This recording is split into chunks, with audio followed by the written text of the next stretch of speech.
So how you doing? Boy, that guy's bright. So before we get into this, I want to give you an update on the chain grinder and the super fine tweaks. So I managed to get it to a point where my chain, like the chatter in the wood, it's gone, okay? But I ran into a situation with that. Now the chain's not chattering. Boy, is it really taking a chunk out of the wood now. See, with the chatter, it was kind of bouncing out of the cut, you know, which was, you know, it'd slow her down a little bit, but it wasn't making as much contact with the wood.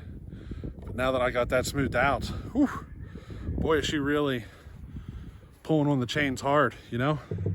So I'm thinking I'm going to need to still make another adjustment to kind of tame her down a little bit more. I wish I could put these saws in your hands and see how hard they're pulling. It's like playing tug of war, you know? They're not supposed to be quite this aggressive. So as time goes on, you're gonna see things smooth out, RPMs come up and everything. Just bear with me.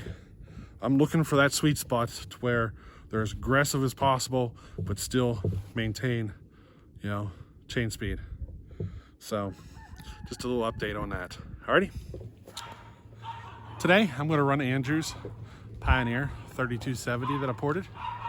I put a different carburetor in it to see if it helps clean up some of my issues. I wasn't having trouble with the high speed. It was just down and low at idle and so forth. So I put a different carburetor in it, slightly smaller. Boy, those dogs are going nuts. But a slightly smaller Venturi to help bring up velocity through the carburetor and see if it would help a little bit. Don't know what's going to happen, so let's give it a whirl. You know, this wood is frozen like a rock. Some of it's still half buried. You know, I'm having trouble getting the good test pieces. But if you've never cut frozen wood, boy, does it take up a lot of torque of your saw. It's almost deceiving because you wouldn't expect your saw to behave like this. How do I explain it? The fibers just don't want to get let loose, you know, and it really requires a lot of torque, a lot more torque, I should say, to get through the cut. Now the snow is starting to melt, but we're still frozen. So I just got to deal with it until that time comes, you know. I plan on getting this cleaned up and getting in a load of logs. So you're going to see that happen here very, very soon. So, alrighty, let's give this thing a test and see what happens. Alrighty.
Alright, so just struggling for fuel, and I'm going to try a little quick metering lever adjustment. And this saw is nice because it's right here on top, so I don't even have to remove the carburetor.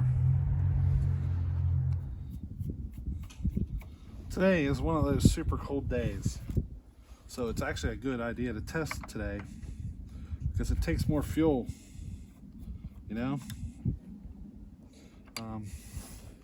If it was a nice hot summer day, he could end up running into issues when it got into a winter. So it's not a bad idea to test today. That metering lever is already a little on the high side, so I don't know. This may not be a good suitable carburetor for this saw.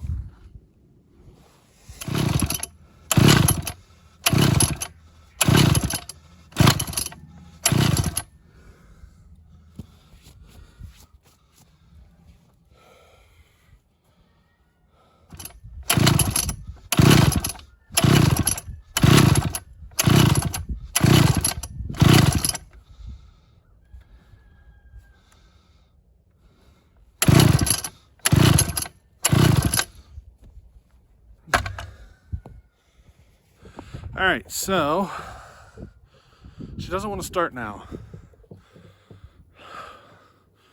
So I might have the metering lever too far, which would mean the carburetor's too small. I I had better results with the other carburetor. But I'm suspicious. I'm wondering if we might have an air leak that I'm trying to tune around. So what do you say next time we pressure test the saw and see what happens? Just in case, you know? I didn't have an air leak when I first assembled it, but things can happen, you know what I mean? I pressure tested it when I first put it together, and I didn't have an air leak. But, you know, things change. So what do you say we do that before we make any assumptions, before we make any further assumptions on the carburetor? You know what I mean? Just to cross all the bases, you know?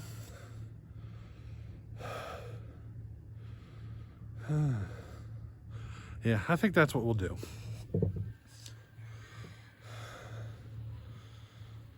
I love the saw. When I get it running and everything, it runs great and powerful and everything, but you know, it's one of those things. There's something not quite kosher in there, and we got to find it. All this time I've been thinking carburetor, but I'm starting to think we might have an air leak, you know, that I've been trying to tune around. And just assuming that my initial pressure test is still valid. So let's do it again and just let's find out, you know. Strange things happen. So hey, you guys have a great one, and we'll catch you on the next one. All right, later.